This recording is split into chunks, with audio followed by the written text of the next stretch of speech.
আর SIR এর ক্ষেত্রে শেষ হয়েছে ফর্ম আপলোড, ডিজিটাইজেশন, ফটো যাচাই। এর জন্য কি এখনো পর্যন্ত বিএলও অ্যাপটা চালু থাকছে? কারণ এসআইআর এর কাজে এখনো বিএলও অ্যাপ চালু রয়েছে, কিন্তু ফর্ম আপলোড এই যে কাজ, এই কাজগুলো তো শেষ হয়েছে। তাহলে এখনো পর্যন্ত কি কারণে চালু রয়েছে এই অ্যাপ? কি হেল্প পাবে এখনো এই অ্যাপ থেকে? সোমরাজ রয়েছে আমার সঙ্গে। সোমরাজ, এসআইআর এর কাজে বিএলও অ্যাপ এখনো চালু থাকার কারণ কি?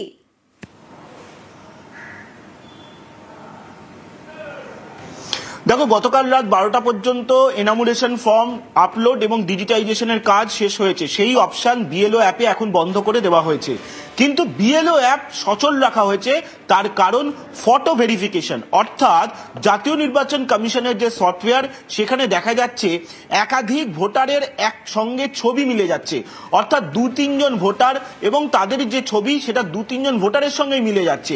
আর সেই কারণেই জাতীয় নির্বাচন কমিশনের তরফের যে সফটওয়্যার, সেই সফটওয়্যারে সেই ভোটারদের ছবি দিয়ে মার্ক করে সংশ্লিষ্ট বুথ লেভেল অফিসারদের পাঠানো হচ্ছে, যে তারা সেগুলি আইডেন্টিফাই করে চেক করে প্রয়োজনীয় সুপারিশ দিক।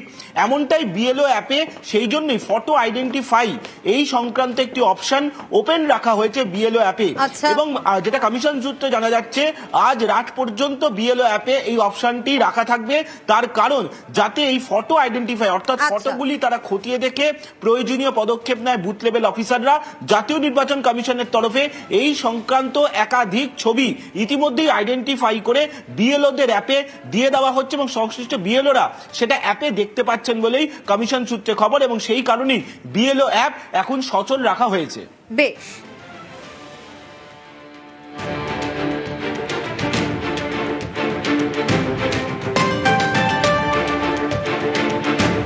কৃষ্ণনগরের সভা থেকে চড়া সুর মমতা বন্দ্যোপাধ্যায়ের, নিশানা করলেন অমিত শাহকে।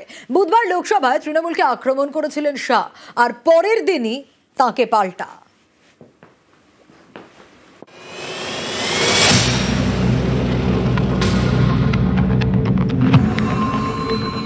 এখানে একজন স্বরাষ্ট্রমন্ত্রী আছে, তিনি করতে পারেন না এমন কোনো কাজ নেই।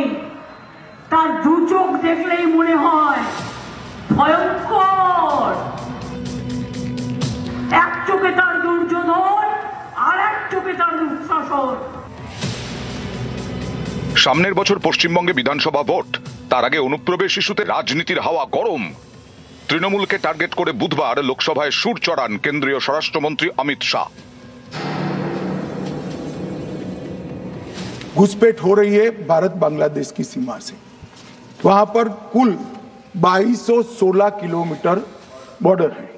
इसमें से 1653 किलोमीटर बॉर्डर बन चुकी है। अब 563 कहां बाकी रही है मान्यवर मालूम है? केवल और केवल एक राज्य बंगाल। राहुल जी के साथ में रहकर घुसपैठिया बचाओ यात्रा बिहार में निकली, साफ हो गए आप भी घुसपैठियों को बचाओगे तो वहां भारतीय जनता पार्टी का विजय तय। आप बॉर्डर नहीं बनाने देते। বর্ডার এরিয়ায় যেখানে বিএসএফ আছে, ওদের ধারে কাছে যাবেন না। এখানে একজন স্বরাষ্ট্রমন্ত্রী আছেন, তিনি করতে পারেন না এমন কোনো কাজ নেই। তার দু চোখ দেখলেই মনে হয় ভয়ঙ্কর। দুর্যোগের বার্তা, দুরভিসন্ধি। এক চোখে তার দুর্যোধন, আর এক চোখে তার দুঃশাসন। তিনি বলে দেয়, এদের সব বাংলাদেশি বলে বাদ দিয়ে দাও, এদের রোহিঙ্গা বলে বাদ দিয়ে দাও। এসআইআর এর নাম লেখান ভালো করে। দিল্লি থেকে বিজেপি মার্কা কিছু লোককে পাঠানো হচ্ছে ডিএমদের মাথার উপরে খবরদারি করবার জন্য, আর বলছে 1.5 কোটি লোকের নাম বাদ দিতে হবে। কারণ নাম বাদ দিলে ধর্ণা দিয়ে বসে থাকবো। আসামে কেন হবে না এসআইআর? বিজেপির রাজ্য বলে, আর এসআইআর এর নাম করে মা বোনেদের অধিকার কাটবে। কি মা বোনেরা? নাম কাটলে বাড়িতে সব জিনিসপত্র আছে তো, যেগুলো দিয়ে রান্না করে? নাম কাটলে ধরবেন তো, ছেড়ে দেবেন না তো?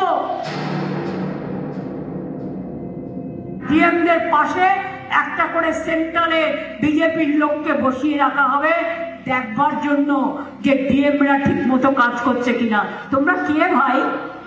ইলেকশন এখনো ডিক্লেয়ার হয়নি, তুমি ডিএমদের ভয় দেখাচ্ছ, বিডিওদের ভয় দেখাচ্ছ, বিএলওদের ভয় দেখাচ্ছ, নিজের পরিবারদের গুছিয়ে নিয়ে আজকে সব ইয়েস স্যার হয়েছে। 29 কেন? 29-এর আগেই উল্টোবে। 29 পর্যন্ত দিল্লিতে ওদের যেতে হবে না, তার আগেই যাবে, গোল্লায় যাবে। করছে লুট, বলছে ঝুট। একবার করলো নোটবন্দি আর এখন করছে ভোটবন্দি। তার কারণ ভেবেছে ভোট দখল করে কোনো রকম যদি বাংলাটাকে জেতা যায় তাহলে এখান থেকে সব মানুষকে তাড়িয়ে দিয়ে যাতে বাংলা ভাষায় কেউ কথা বলতে না পারে, বাংলাটাকে শেষ করে দাও, ধ্বংস করে দাও। এটাই তো ওদের মনের চক্রান্ত। জয় বাংলা, জয় বাংলা। নিউজ 18 বাংলা।